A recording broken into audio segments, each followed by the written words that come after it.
If you're hearing this, well done. You found a way to connect to the internet. Welcome to the QAA Podcast, episode 370. The Onion wears the Infowars Skinsuit, featuring Ben Collins. As always, we are your hosts, Jake Rakitansky, Julian Field, and Travis View. Today we have a very exciting interview with Ben Collins about the Onion's project to take over Infowars and his plans for that. But before we get to that, I figure we gotta talk about the most recent nearly violent incident involving, the president of the administration. It's another, I guess, atypical, surprising suspect in this case. And of course, it has sprung up a lot of bizarre misinformation and conspiracy theories. I feel like he's a bit like Ryan Ruth. I don't think he's totally atypical. I think that what we're learning here is that liberals and centrists, they get apprehended by guards that are outside the mission area. Yeah. Like they never, ever make it. Yeah. They get arrested like taking cover, and it's like, no, like you technically are going to get eliminated within 30 seconds for being outside of the mission area. So, you have to move a little bit faster, folks. They're stepping into that cone of vision like way too soon. Yeah, it's like a general cone of vision. They're just attracting aggro from like the two guards at the guardhouse down the road. But the fact that this is now the third? I think it's the third, yeah. This is the third, and I kind of casually saw this, on the news, and it didn't even faze me. The first one, I remember I went out to lunch with my wife afterwards, and we were like, wow, things are really ramping up. And now I was like, you know what I thought this time is I was like, I bet if I go to Twitter right now, hashtag staged is going to be like the number one trending thing. I'll bet that's what I'm going to see. And guess what? I was fucking right. Again, to myself alone. Nobody else knew, but I knew that I was right. Yeah, these little kernels, these popcorn kernels kind of popping at the beginning of the general heating of the oil at the bottom of the pan are really just the beginning. Believe me, we haven't even reached cruising altitude with when you're looking at the microwave starting to time for the intervals, Believe me, I think we're going to see a lot more of this stuff. I mean, this was Matt Chrisman, spoke about this, the kind of like individual kind of stochastic acts that were going to start taking place by just the general temperature of being able to live in this country without going insane. It seems to be a rising tide. Yeah, so this was, the suspect is Cole Allen, who charged the White House Correspondents' Dinner where Trump and a lot of senior administration officials were attending. And was not a very successful attempt. Immediately apprehended. You have to go stealth first. You don't just... What are you doing, man? Don't give... You didn't even crouch into stealth. Yeah, you're right. Freaking running through. You're dragging aggro like you've got 800 guys after you and you just arrived. You've already got 4 wanted stars before you even make it to the parking lot. This world is so dumb. Mm-hmm. So prosecutors and law enforcement sources say that Allen, 31 of Torrance, California, traveled from California to Washington, booked a room at the hotel where this event was, and ran through a security checkpoint while armed. First of all, there's in one sense, lots of planning. He traveled across the country to do this, but not very well planned out. I think this is a cry for help. Yeah. I don't think he intended to really. I mean, running right through the security. It's like even in a video game, you're gonna get put down right away. Folks, at least do the buddy system. You would need to run at least 2 deep. Like, what kind of a communal struggle is this? This is exactly what happens, when liberals and centrists start to try to do a struggle. They can only imagine an individual struggle. So it just becomes like this kind of, I mean, borderline, like Jake said, suicide by cop behavior. Yeah. But it's like, no. We need to be talking in, let's just say like encrypted channels and, or maybe even by written word, short form, you know? Okay, that's enough. But like, why are they treating the? Yeah, why is he treating it like a Scientology speed run? You know what I mean? Like, did he Yeah. really think that this was going to be effective in any way other than making headlines and like, maybe he'd luck out and get like not trying to assassinate the president charge because like he probably knew he was going to get taken down. I mean, I guess but what was he really thinking was going to happen? Well, he wasn't even holding the guns because he was too busy doing the Naruto run. So both his arms were taken into that position. He's like one of the kids from Weapons. Yeah, I don't, it is, I mean, obviously you're dealing with somebody who probably is a little bit imbalanced in their personal life as well. That's not to lay like the reason for this or even the justification for this kind of action like at the feet of that exclusively, because I think we do live in desperate times, and so it's not insane to have some people act desperately. But yeah, it's altogether confusing, and it's starting to feel just like numbers at this point. Do you guys remember how mad I got about Civil War? How mad I was about it? I was like, this would Listen, we know that we're not like yet in the worst timeline ever, as long as you're still saying that sentence about a movie. Yeah.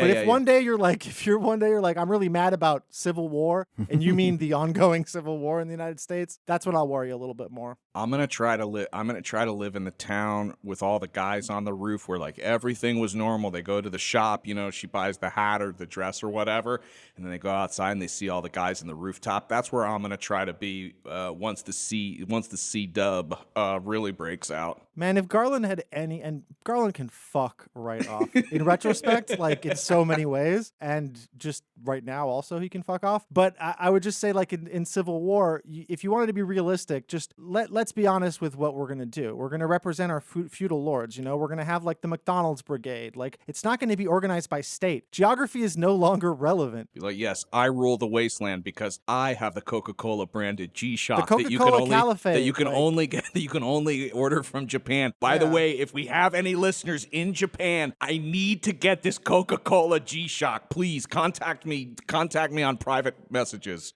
The FBI affidavit says that he had a shotgun and a pistol. Prosecutors also mentioned 3 knives, and he was stopped before he even reached the ballroom. A Secret Service officer was struck in the chest while wearing a ballistic vest and is expected to recover, but the affidavit did not specify who fired the shot that hit the officer. How interesting.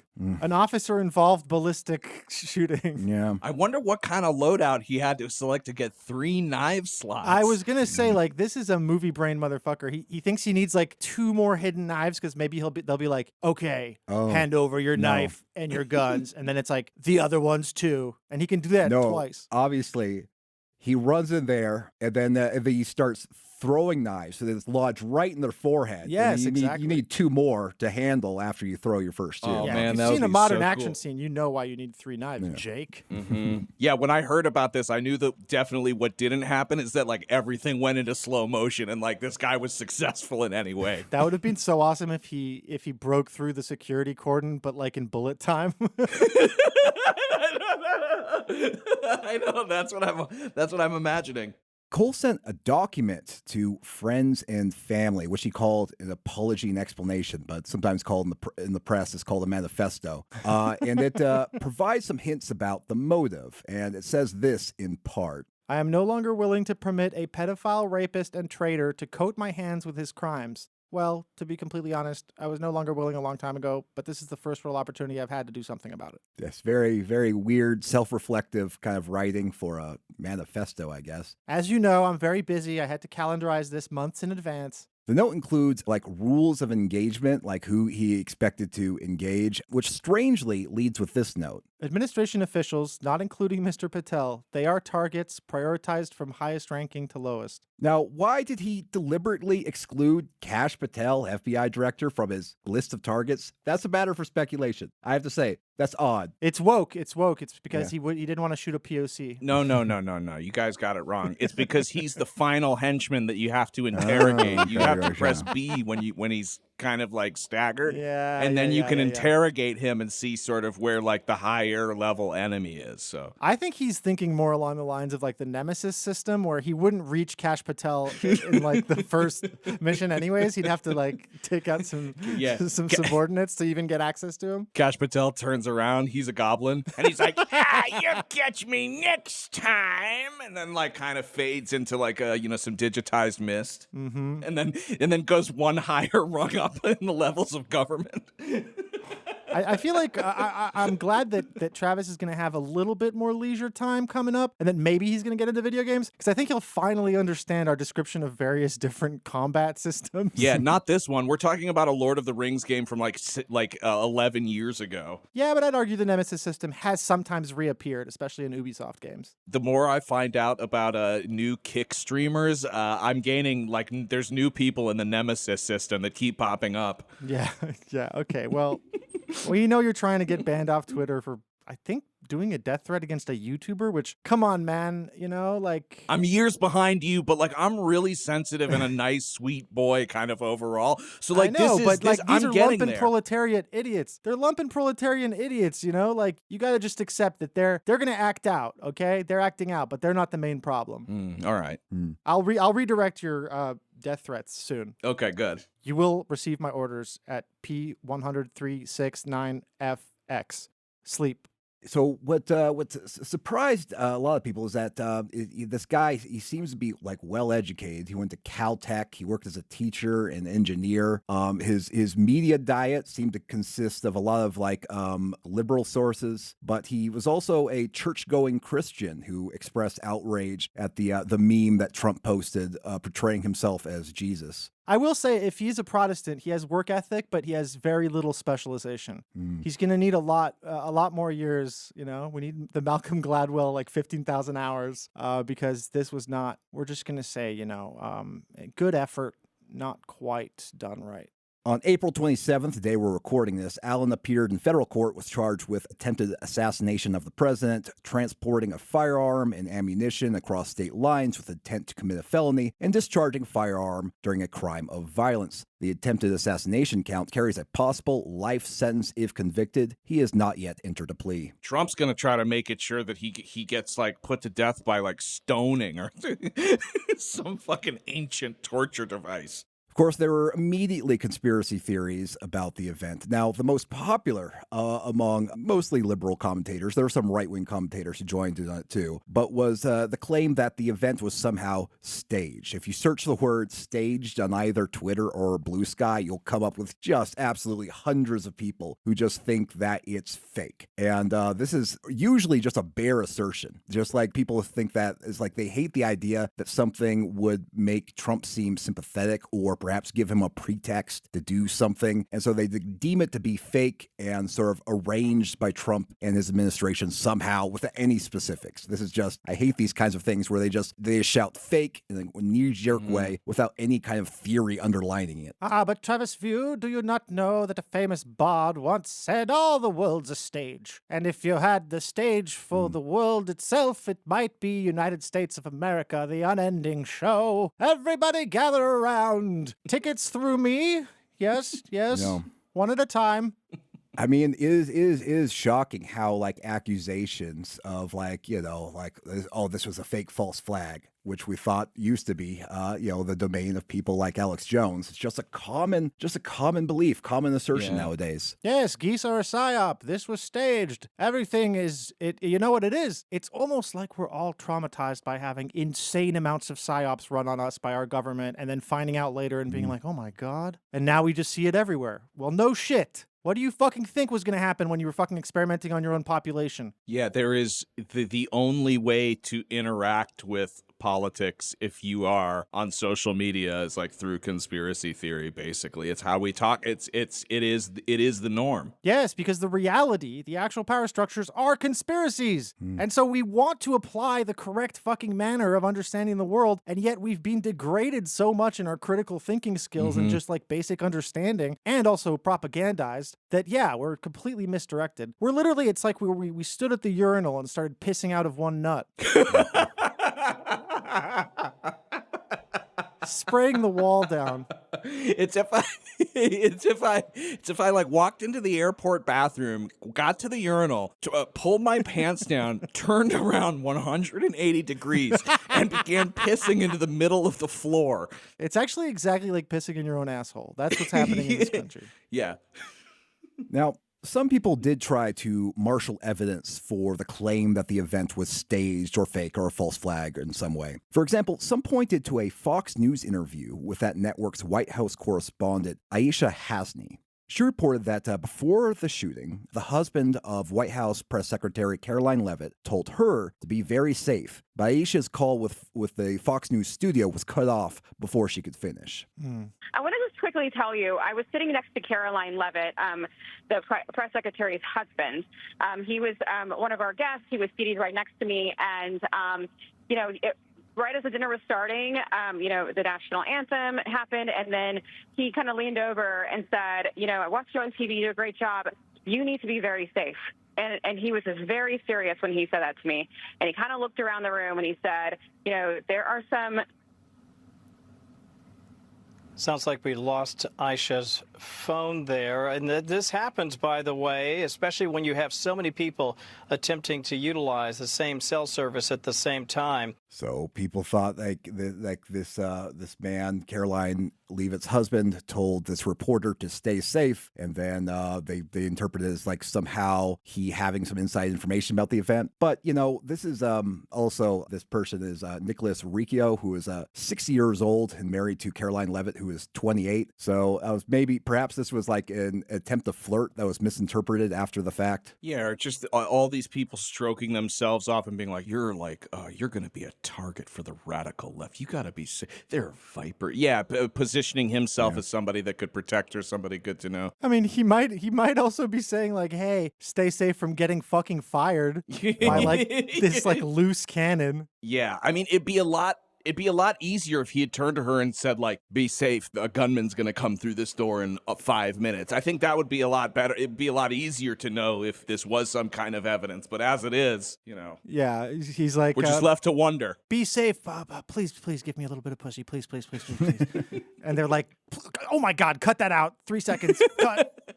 He's like, be safe. I have a panic room in my closet. Be safe. Be safe. I've been very lonely lately. More strangely, Twitter users found an account called Henry Martinez that posted exactly one tweet in its history that we can tell. Perhaps there are other tweets that weren't archived. But as far as we can tell, it posted one tweet on December 21st, 2023. And the tweet says, Cole Allen, the name of the suspect. This is weird. 3 years ago, or 2.5 or so, it tweeted this, and the Henry Martinez account has an avatar of Pepe the Frog holding a glass and a colorful abstract 3D art as the header. So people trying to figure out why did this account make one tweet that happens to be the name of the suspect. So this sparked a conspiracy theory that's actually a message from a time-traveling AI. Yeah, I'm not convinced the Groiper isn't drinking a glass of piss there. No, possibly. Why can't any of these time travelers tell us what's actually going to happen? You know what I mean? Like, if he's just tweeting a name, that doesn't really help us now in 2026, right? Like, why couldn't he just be on April 24th, 2026, Cole Allen will enter the correspondent? You know what I mean? Yeah, that's so true. They're vague posting. What the fuck? Yeah. I know. Why does anybody, why should I care about this? I mean, the single tweet is odd, even if there's no evidence the account has any connection to the shooter. People have pointed out that Cole Allen also happens to be the name of a 20-year-old actor, a college football running back, and an author. This is a little bit odd, I think. But people spun out in wild directions trying to make sense of this. For example, this was a popular post on the R Conspiracy subreddit. An advanced AI has developed the ability to send information backwards in time to facilitate its own development.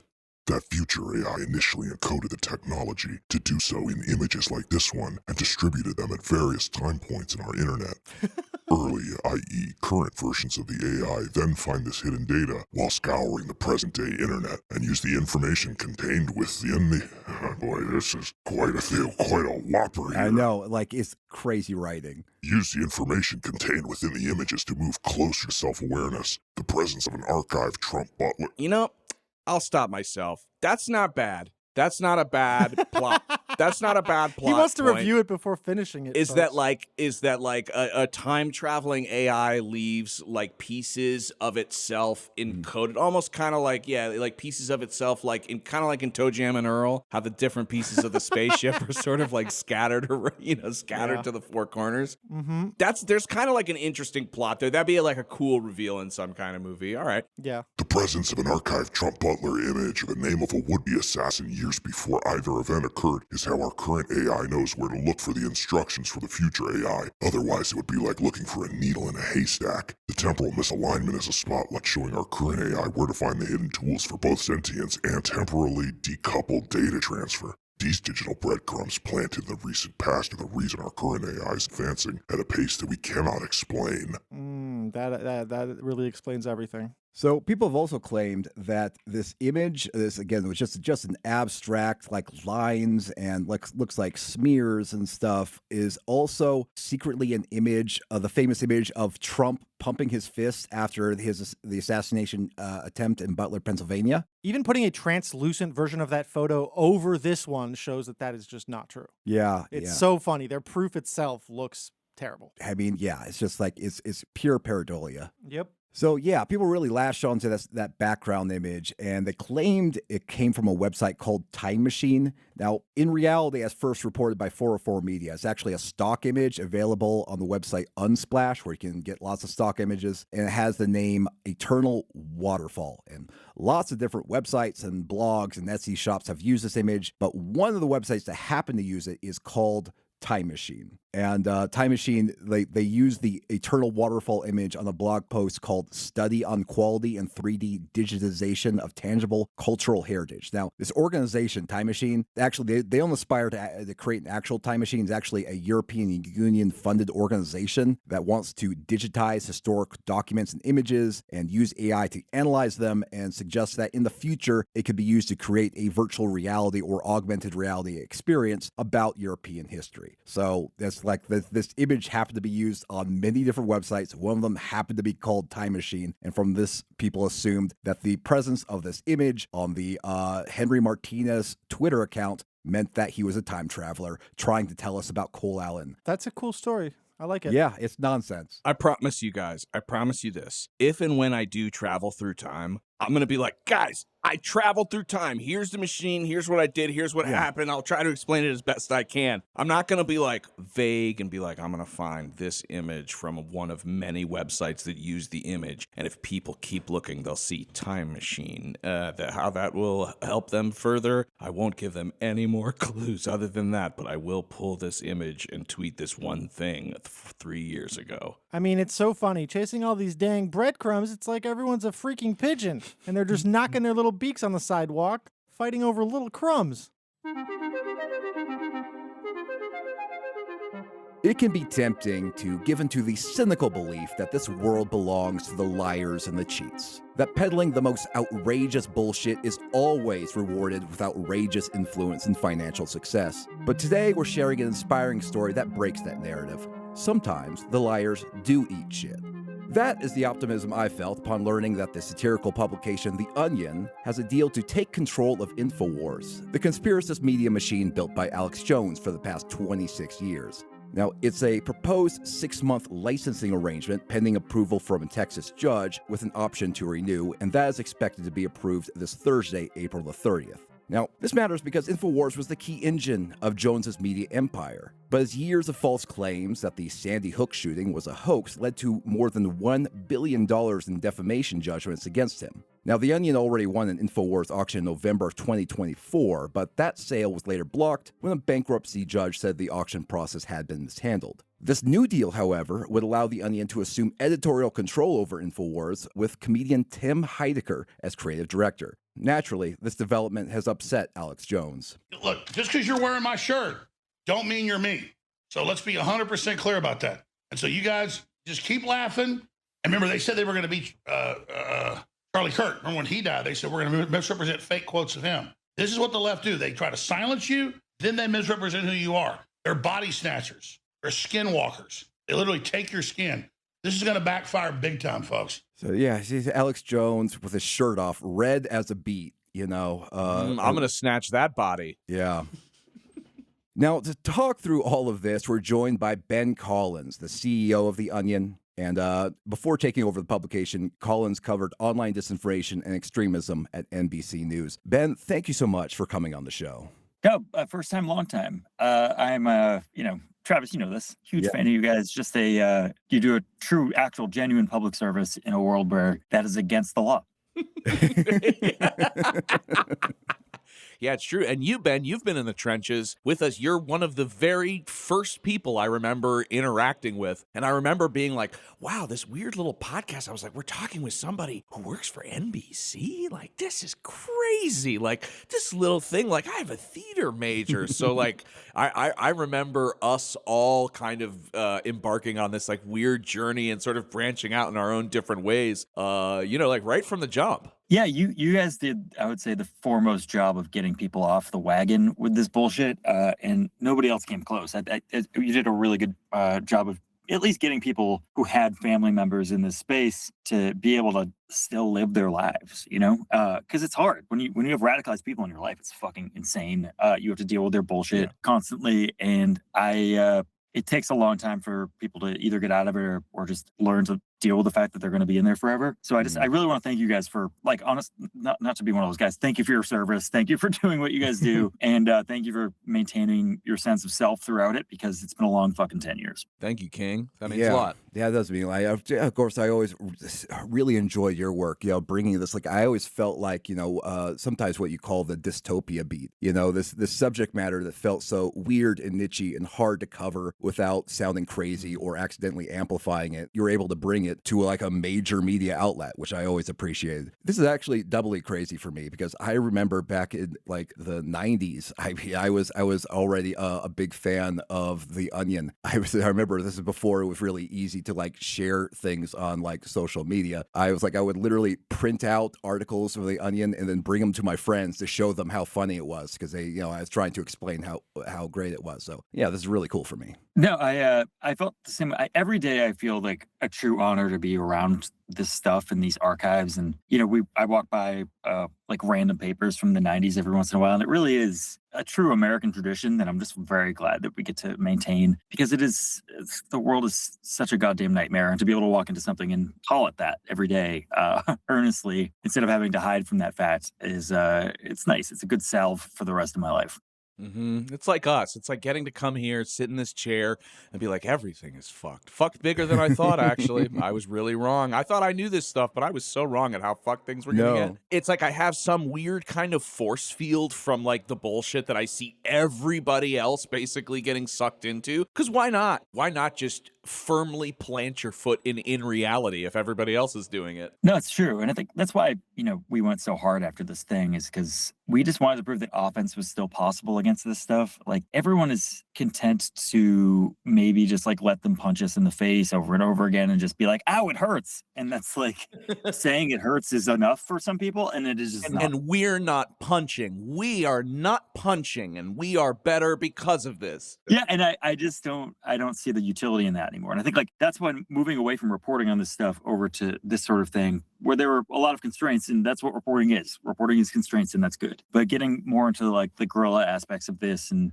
figuring out a way to actually show these people off for who they are. Like, this last week has been incredibly illuminating. It's very clear that Alex Jones has not been participating in the same pop culture that the rest of the country has for the last like 20 years.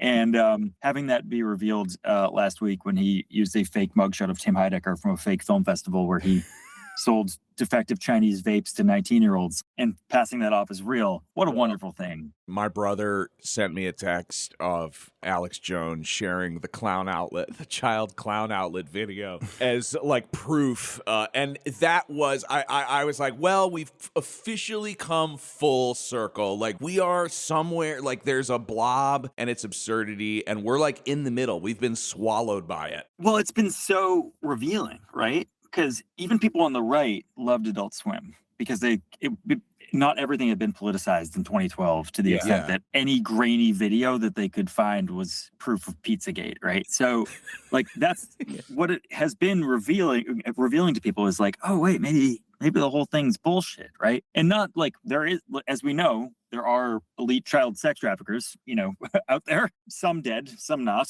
But they have nothing to do with, sending people emails about pizza and all this stupid bullshit. And it has nothing to do with finding grainy VHS footage of Tom Hanks and misappropriating that and all this stuff. All this stuff that QAnon was built on is kind of being laid bare in this same exact situation in the last week with Alex, where, he thought he found the secret to the satanic cabal by watching an Adult Swim show that everyone had seen 20 years ago. Right. Their most famous skit, maybe. Yeah. Yeah. I mean, did he not see Will Ferrell in it? And he was like, whoa. I mean, but I guess at that point you look and you go, oh, Will Ferrell's in on it too.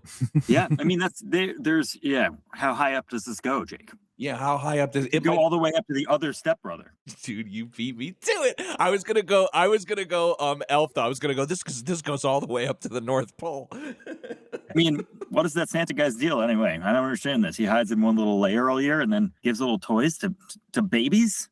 What's going on here? And he comes down the chimney. If somebody was coming into your home in good faith, you think they would be sneaking down the chimney? No, they'd be coming through the front door. Now, that Santa's there to do one thing, and that's kidnap your children and sell them to Hillary Clinton. He has toy slaves. The slaves make the toys all year long, and then he deposits them. He does a B&E and then just deposits them for children with his cavalry of magical animals. What does Santa drive? A sleigh? Look, LGBTQ slang has now perpetrated the highest levels of Christianity. He drives a sleigh, please. And Mrs. Claus doesn't even have a first name. Not a real person. Mm-hmm. Is it like Janice? No one has told us what her first name is. Tax write-off. He's committing tax fraud. I'm certain of it. Yeah, just like the ultimate beard, Mrs. Claus. So yeah, we're expecting a judge to approve this licensing deal this coming Thursday, and when that goes through, what exactly do you get control of? Can you access the back end of the Infowars CMS or something, or can you just do you control over all their remaining social media properties? I mean, what exactly do you get? Yeah, we'll have access to all their IP and use it in any way we want. Also, the studio we're paying for the electricity and stuff, so we're hoping to get in there as well. So that will be great. You gotta sage the shit out of that, man. Yeah, I'm assuming there's gonna be ring cameras in the toilet there. So I'm just oh yeah, I would have some kind of law enforcement agency go through and booby trap proof it for you guys first to make sure Alex Jones didn't leave any sort of pranks that maybe he left an upper decker or something in one of the bathrooms. You really got the idea that it's going to be undefiled is not realistic. I would say we're expecting to be home alone. However, we want to go down there with the families and let them know that proof of concept, you can get some justice here. Yeah. Hey, we burn this place to the fucking ground. Let's go. Yeah. Our goal is to buy this. The only reason we're leasing it instead of buying it is because there's a stay in a court and we're trying to get that. It's an emergency stay, and those usually last days or weeks. And it's been an emergency stay since August of last year. So there's something going on. We don't know what it is. So we're leasing it until we can purchase it. And we want to prove to the families that you're still owed $1.4 billion. At the end of this, you'll be owed $1.39 billion. And no one's giving up on you just because, a lot of the world has moved on and a lot of the justice system has moved on. The true actual human beings in America have not moved on, and we're here to help you out. Yeah, you have said before that the families were victimized by Alex Jones. They're less focused on money than stopping Jones from continuing the same behavior. But for you, what exactly is would victory look like? I mean, are you looking to actually help those families get some of the money they're owed, or humiliate Jones, sort of tarnish the Infowars brand, or is it something else? Yeah, it's all those things. I think it's been a nice. Everything sort of dovetailed nicely into this one big moment for us where, first of all, these families were just going to, if we didn't show up to this auction 9 days after the 2024 election, Alex would have just walked away with this for a couple bucks. He would have just kept all of his stuff, kept operating exactly as is, because we were basically the only other people to show up to this auction. So that would have been totally unacceptable to me. That's crazy that you guys were the only ones who showed up. That's insane to me that he basically was well, just gonna help us stuff back. Yeah, he was gonna get it back for literally pennies in the dollar, and we just didn't want it to happen. So that's the number one thing is doing right by them, especially at a time when no one had any hope. When that. Right after the election, everyone felt really down about everything, about how the world was moving and how it was operating. And that we're going to head into a dark era, and we just want it to be a bright spot. So that was one big thing, and I think the families understand that and see that. And now we have we have a much larger vision for this. To have Tim behind this, Tim Heidecker is like one of the funniest people in American history, and to have him around, usually with his shirt on in the office now, is really good. Like it's been a remarkable thing to have him around. And the other thing with him is that it's not just him. He has this talent pipeline, and he understands what's good about young people in comedy actually telling good jokes and not just like weird racist Andrew Dice Clay bullshit, which is sort of taken over our whole comedy scene. It's an ability to get some real true artists paid at a time when that's not happening. That's what's up, dude. Yeah, like he's just good in general for the world to be doing this, and we just hope to pay the positive vibes forward here. You could literally sit Tim just down in the chair like as Alex Jones and keep the show going like as if like nothing had changed, but like have obviously Tim slant on everything in the Onion style comedy, and like it would be brilliant. It would be brilliant. Like I fucking held my cards way too close to my chest when Tim came on.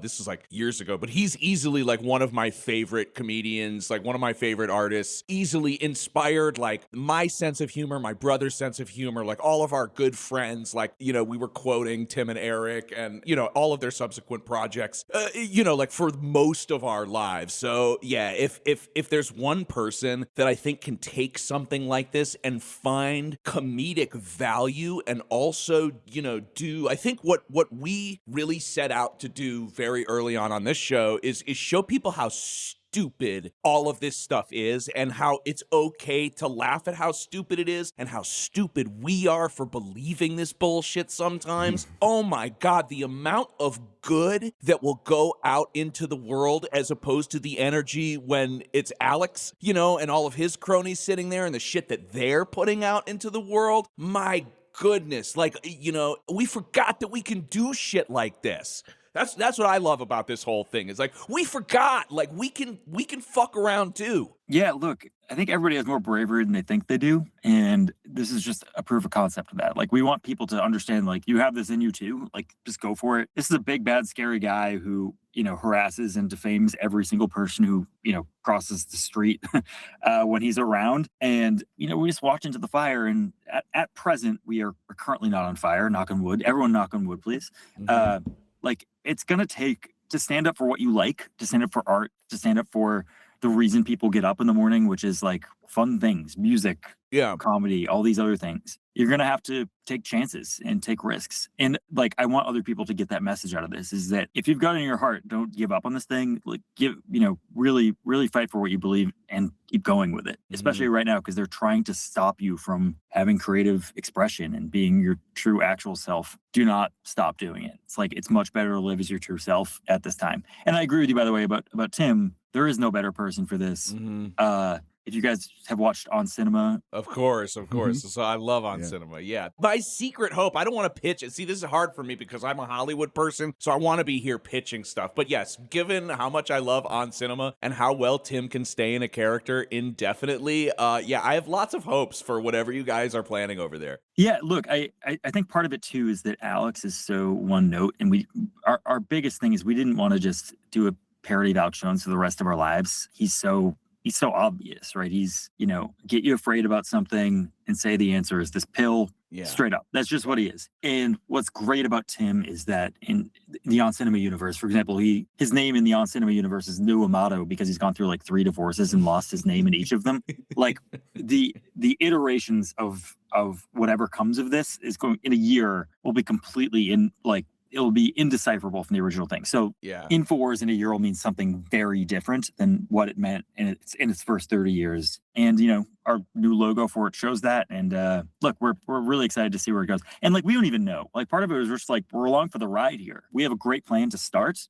We have a launch pad, and then it's just going to go off into its own universe, right? Whereas the Onion will, maybe be the last standing newspaper in the United States. The last quick thing before Travis moves on is I wanted to point out another thing. Is this a good example for everybody listening to show that like you can change actually? Like Ben, you're a really interesting example. You were, working as a journalist, and now you are the owner of 2 like entertainment comedy, entities. Like that's a huge change. And like I'm assuming we're about the same age, guys, born in the 80s ish. I am 86 years old, so yes, that is Yeah, okay, yeah, I'm feeling about that as well. But yeah, I mean, it's I went to theater school. I am now like doing a political podcast. Like wherever you are right now, listener, if it's not feeling like where you're meant to be, you can go out and do something different. And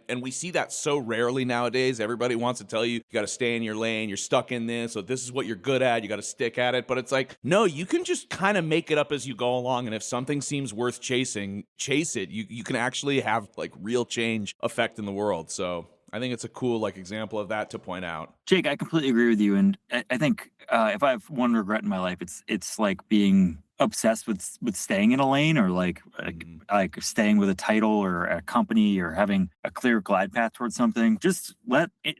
Who cares? Yeah.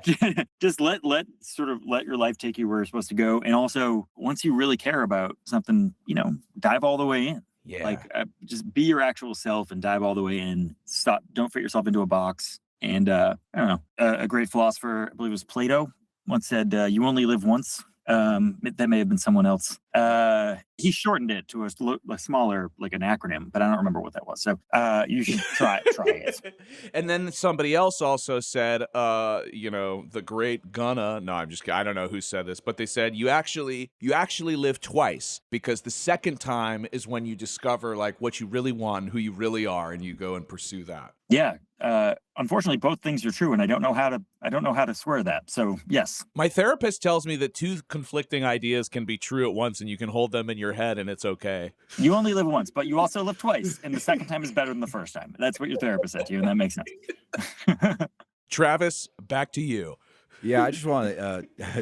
I just also want to say, I think Tim Heidecker is probably the best platonic ideal of a choice for a role like this, because it's so challenging. I mean, there's lots of things that Heidecker is great at, and one of them is like maintaining a long-term online project with elaborate lore. And another one that I think is deflating like self-seriousness. So yeah, I think he is uniquely equipped for a project like this. One of my favorite bits of his from On Cinema is when he reviewed the Dinesh D'Souza film Hillary's America, and just sort of devolved in him calling for the Clintons to be executed.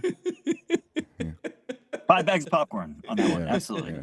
And this is a documentary film, a story about a warning sign. It's a clarion call. It's actually the canary in the coal mine, letting us know that there is a chance of the end of the American experience. The country itself is under collapse, and we are at risk of a complete takeover by the Hillary people who are in charge of Hillary Clinton.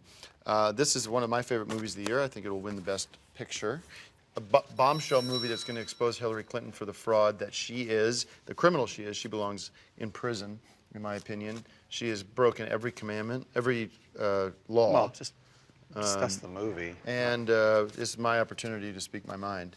We already had that earlier with a soapbox, with a 60-minute soapbox, and now people want to know about the movies. Well, there's no question about it that she deserves life term in prison, if not more. And by more, I mean execution for treason. They should all be strung up, and everybody was... They're going to get our theater shut down. No, I'm formally requesting the United States government try Hillary Clinton and her husband's to stand trial and be executed. And that is an official request on behalf of a true American patriot. I was like, right now, Infowars means something a lot to a lot of people. It's like you go places, you see people with like Infowars bumper stickers, and like they display this because they think it means that, well, they aren't sort of influenced by, the mainstream media, and they're proud to display their association with Alex Jones Outlet. I mean, as you work on this project, like, how do you hope to change the meaning of Infowars and those bumper stickers? Yeah, there's so much graffiti. And I know of a place in New Hampshire that has like a specific like under a bridge like wall length graffiti, and now that means something completely different. I love that that aspect of it is like we have built-in billboards throughout the country for this wonderful new website. Yeah. Amazing. Yeah, it's a recognizable name. It's the one thing, it is true. The one cool thing Alex Jones ever did was come up with this name. And it's just like, it's a great name. It's a good logo. Like we are, we're ready to use that for better consumer outcomes for everyone involved. And we are planning on making, a bunch of like Puro oxygen capsules for, to fix all of your health problems. Demon Guard, which it will be Band-Aids, but, they have some extra protection for you against the demons. So like there is stuff out there that we're about to do that will change the meaning and name of this thing. And I think that there is, so much has been taken away from us, guys.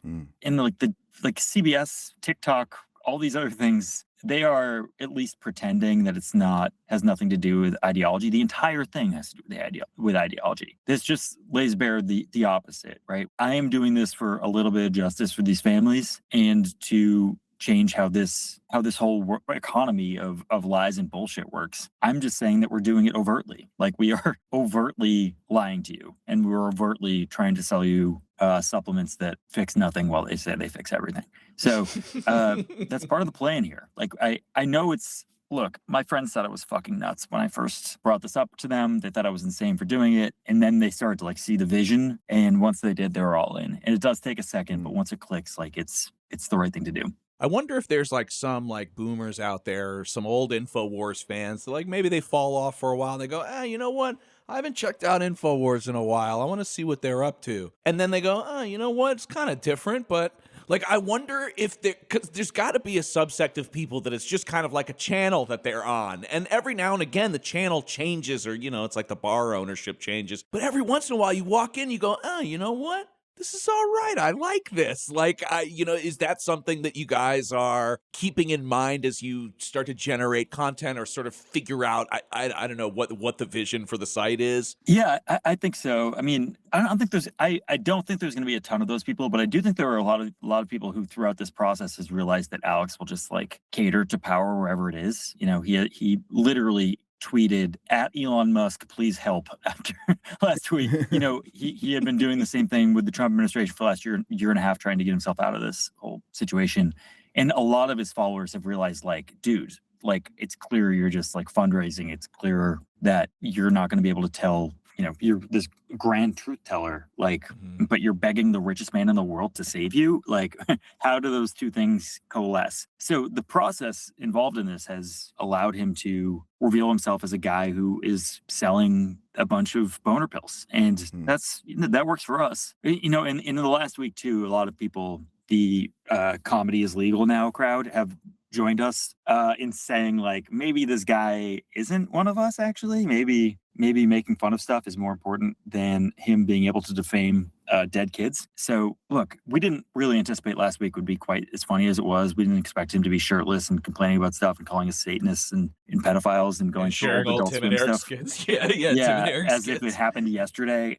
Like we didn't anticipate that happening. But look, there have been a lot of nice surprises here. Maybe a bunch of his fans will turn on Infowars after being on a wellness retreat for the last 6 months and come back and not even notice the difference. It's like Howard, like, they watched for an hour before, but now that they hate you, they'll watch for 2 hours. Maybe you'll convert some hate watchers over a long period of time. You'll get one chuckle out of them. Because here's the thing, Ben. I mean, and everybody, we need another source of comedy that's pulling from somewhere that's not Twitter. Like, if you watch SNL right now, it's just bits on Twitter because everybody's on Twitter because that's where the fucking action is, even though everybody's like, we hate this place and it's bad and it's designed actually to be but we're still on there, and that's where like the general kind of like bits are coming from, and we need more sources. The Onion and now Infowars, this is a good thing. Yeah, can I tell you, so from our business perspective,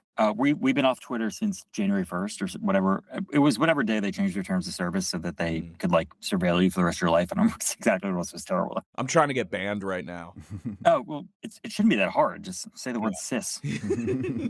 But like our business has been better since then. Our business is Instagram, YouTube, Blue Sky, TikTok, like every other place. We'll be everywhere, but sort of roughly in that order. Facebook is also huge for us, but like Twitter, literally we have grown as a company since we abandoned Twitter. I just want to make that clear to people because it's, I think it seems counterintuitive, but it really is it's a hub of botnets. The only issue is like the DC press class are just addicted to clout, and they see the number go up, even though it's not real numbers anymore, and they will not leave. And that's where like SNL writers and stuff they have to make fun of the news, and the news people are on Twitter. Yeah, no shade, SNL writers, if you're listening, if one of you is listening. Like influence in the world right now comes from YouTube and Instagram. Those are the places where like culture is being created and made, and a little bit of TikTok as well. But like, Twitter obviously impacts everybody who went to the White House Correspondents Center, right? Like that's the kind of set that it caters toward, people who like really like seeing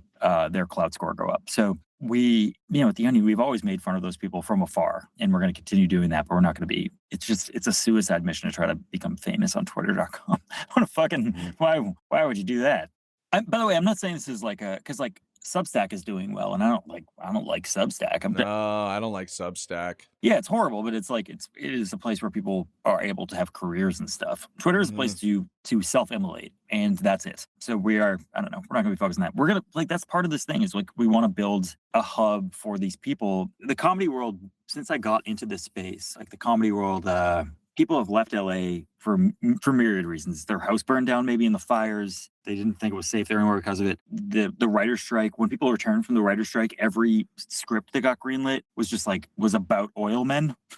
Like it had nothing to do with anything that was funny or good anymore. So like, and people were getting paid literally half for writers' gigs. So there's like this wide open field for good comedy writers to go and get lifted up, and that's what we want to do. So we're in Chicago. Chicago's a great comedy city. It's maybe the best in the country, but we want that to exist in New York and LA and all these other places, in every city in between. And like as you guys know, Peter Thiel, the Andreessen Horowitz types funded like arguably the worst era in comedy of all time over the last 10 years. And some people got rich who have no fucking brain cells. We want to give people with 2 to 3 brain cells a little bit of money and see how much farther that can go. Yeah, I mean, just speaking of as a business move, it actually didn't surprise me that you were like the only people to show up for the auction, because this is a distressed property. Infowars, they've been banned on like the app, the Infowars app has been banned on like some of the sites. They've kind of been throttled on like through search and like social media. They've been banned on some, and it's like even if you take it over and sort of reverse the content that caused those kinds of bans, it's going to take time to regain that kind of traffic. And they've also been cut off from like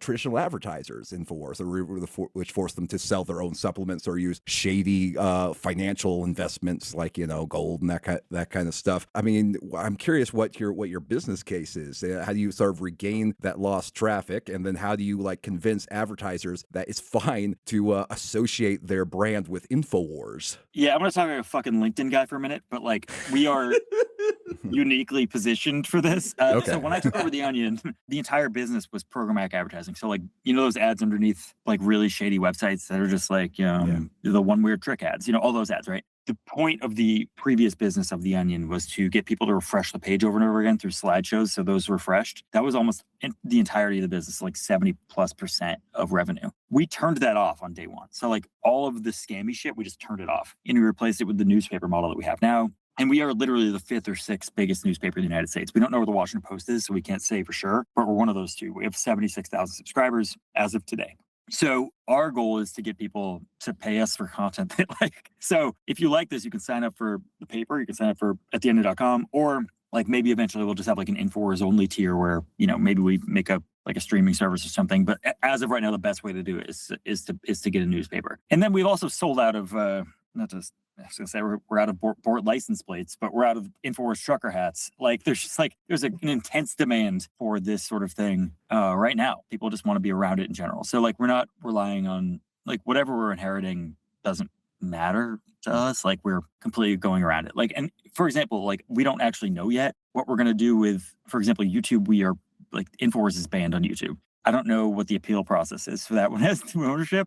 or if we just make a new account, or what the deal is there. We're still not entirely certain how to square that circle, but we will figure it out. Can you do some gamer shit, like make the info like spell it with a 0 or something like that? Yeah, we'll figure out, like, if we get a different name or something, it's all fine. At the end of the day, we own the IP, but like, if we can get, youtube.com/@Infowars, which has been banned repeatedly, I have no idea. Like, we're just gonna have to call YouTube and be like, we're not pieces of shit. Yeah, get somebody on the horn. Yeah. Underdue management. Yeah. So much of this, man, is like, it's completely uncharted territory for everybody involved. Like, we are building this plane as we are flying it. And I really recommend doing shit like this. It's so exciting. It's a reason to get up every day, despite like the fascist hellhole we live in. Like, it is an amazing thing to be able to try to pull off, because every day is a new mystery of where this is all going to take us. And you're doing it for the right reasons. Like, this is why you should be alive. You should send YouTube a picture of you and all of the families, the Sandy Hook family, standing outside of Alex Jones's like shuttered studio. Send it to YouTube. Maybe that'll help. Not outside, inside. Inside, inside. Yeah. Sorry, in my head, I'm like, and it looks like Jenny's dad's house from Forrest Gump. I actually don't really know we know it's like a 50,000 square foot compound, and like, we know that has a lot of workout equipment in it for some fucking reason. Like, so much of the inventory list is like rowing machines, and we don't know why. Well, that's how they're generating power. They have a bunch of the interns get on rowing machines, and that's how they're powering the cameras and the electrical equipment. Yes, they're nothing if not climate change believers over at Infowars. So they're just trying to do what's right for like the general ecology around the Austin area. Yeah, this studio actually like works as like a terraforming facility. Like, there's actually tons of like new growth forests and like extinct wildlife that's coming back kind of in the periphery, in the neighborhoods surrounding the facility. It's crazy. Good for them. I appreciate their commitment to trying to stop global warming. Boy, are we gonna get video of you like fumigating Infowars headquarters, like the conquerors come to claim the territory?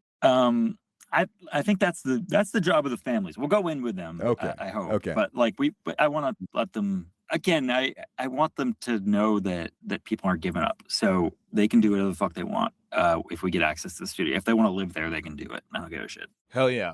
So you seem to say that like sort of like the Alex Jones parody. This is maybe an opening move, but it's not really the sort of the long-term plan. So I mean, what exactly is the destination for Infowars as a media property? Like 1 year from now, 5 years from now, what exactly is the association you think you want people to make? Yeah. So right off the bat, there's just a whole world. The Onion is the best at satirizing how the actual world is working. I always bring up how the Onion News Network was a parody of like peak Balloon Boy CNN, and like Clickhole was a parody of peak like BuzzFeed Upworthy stuff. But we also had Sex House, and Sex House was a parody of those like MTV dating shows from 2009 where they would like date your mom, and all. It was like a ambient horror movie that we made on YouTube, weirdly. Pop-up dating. Wasn't there some, what was that called? It was they had the bubbles around the people's heads where they were like, hi, I'm Sarah. It's nice to meet you. And then there was like a bubble that would appear above their head. And it was like, he smells weird. Like, I think it was some Next. Bizarre Next? Maybe. Yeah, Next. Wait. There's Date My Mom, Next. I watched all that shit, by the way. That was like the equivalent of being terminally online in like the 90s, was like watching shit like that. And I was. Yeah. So yeah, I would go home and watch MTV for like 4 straight hours. Yeah. And now I'm like this, so fucking don't do it. Yeah, we're talking about. Oh yeah, so like there's always an equivalent. So like the dominant mode right now is people selling you insane shit about gut health. And I just saw in the New York Times, Sergey Brin, the co-founder of Google, is now in a relationship with a gut health influencer. And is on the far right now because of it. Like this has truly infected like every part of our society. The stuff that you guys cover has done it. And boy, we're primed to make fun of it. So we have a bunch of people on tap, not just Tim, but a lot of people who are pros at this, ready to do that. And then we'll let their characters develop. And if it creates a mockumentary or a series or something that we need to tour with, or if they turn into professional wrestlers or something, we'll just see where those characters go. And I think like we're creating a new kind of network here. I think it's going to be a different kind of thing. But I hope people develop parasocial relationships with fake psychopaths. That's my goal. This is exactly what the world needs. I'm sitting here listening to this being like, when's it launch? Get me in there. You know, on Thursday, if we get it, we're launching on Thursday. So like we're ready to Awesome. go within hours of the site flipping over. Whoa, let's go. So, so we'll let you go in a minute, but I have just one question. It's like, what would you say to someone who does feel a little despairing looking at the media environment where it said like CBS is taken over by essentially regime interests, or like, Twitter is now owned by a guy who tweets about white genocide every day. It just seems like the worst people with the most money are hell-bent on taking over the most popular platforms and using them for evil. So, I mean, what exactly is the way forward? The ray of light in this situation? My message is that nobody fucking likes it. Like, it's very simple. The fact that we did this last week and it became like the biggest news story in the country shows you that if anybody tries in the opposite direction, people are on board. There was a great skeet. I wish I knew who it was from. It was a guy, a blues guy. He was saying that, a lot of companies are coming to realize that the great cultural Trump reset of 2025 did not actually happen. Like, this shit, nobody wants this stuff. Everyone is playing like Morgan Whalen in a fucking Target for like 18 months, and everyone was like, I don't want this shit. Like, and then they lost all their fucking customers. Like, nobody wants this horrible stuff that's happening to continue happening. They see the brutality of it. They see how horrible it is. You don't just have to look at like poll numbers to see it. You can go outside and go to the fucking gas station and ask anybody out there. Like this era is dying. And the second that you get onto the old world has died. The new world is struggling to be born. And if you want to be a part of it, there's a wide open field. There's no easier way. These people are buying rubble. They are buying the previous generation of stuff to try to sap the last gravitas out of it. And that's fine, but I don't want to participate in that. I want to make new cool shit, and I want other people around there to do the same thing. So if you're listening to this podcast, you are a lot more likely to be able to make cool shit than to buy some legacy media outlet and ruin it and shelve all the good stuff about it. So do the first thing, and the world will catch up to you. Trust me, like it will catch up. I know it sounds hard. Maybe nobody's gonna understand you. Maybe your friends aren't gonna understand it the first time you explain it. But just go for it. In a couple of years, you'll be like, now everybody is talking like I did a few years ago. It is worth it, and there's no better time to start than now. All right, we're joined by the Onion CEO, Ben Collins. We're definitely very excited to see what you do with Infowars this week and in years to come. Yeah, thanks so much, guys. I mean it when I say it. I really appreciate what you do. Likewise, brother. Thanks for listening to another episode of the QAA podcast. You can go to patreon.com/QAA and subscribe for $5 a month to get a whole second premium episode for every main episode that we put out. Plus, you get instant access to this whole archive of premium episodes. For everything else, we've got a website. That's QAApodcast.com. Listener, until next week, may the deep dish bless you and keep you.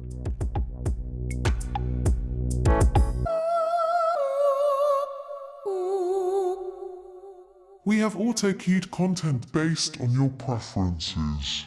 Hey everybody, it's Tim Heidecker checking in here. I'm in the Onion headquarters here. Jamie Brew eating a sandwich. Bunch of guys trying to come up with funny ideas. See how that goes. They got all the posters of all their dumb ideas. Women's bathroom, gender identity, whatever. You don't have to stop because I'm walking around. Go back to business. Are we doing this or what? We taking over Infowars, Mr. Collins? Yeah, yes, sir. Is that what's going to happen? Yes, that's what's going to happen. What are we going to do? We're going to do bunch of shit. We're going to disrupt, right? That's correct. That's exactly what we're going to do. Well, you're my leader. I'm going to follow you into battle. We're gonna storm the gates, trial by combat, whatever it takes. Matt Carlin thinks he knows what's going on. He doesn't know anything. Whoever you are. Yeah, hi. And then they got kombucha now. They're making everybody here drink kombucha. And it's making everybody turn into little lizards running around. Anyhow, it's been a great launch. We're excited. Onion is on fire. I couldn't be happier. Everybody, Rolling Stone, Time Magazine, NPR, PBS, NBC, they're all sucking on my dick. They can't wait.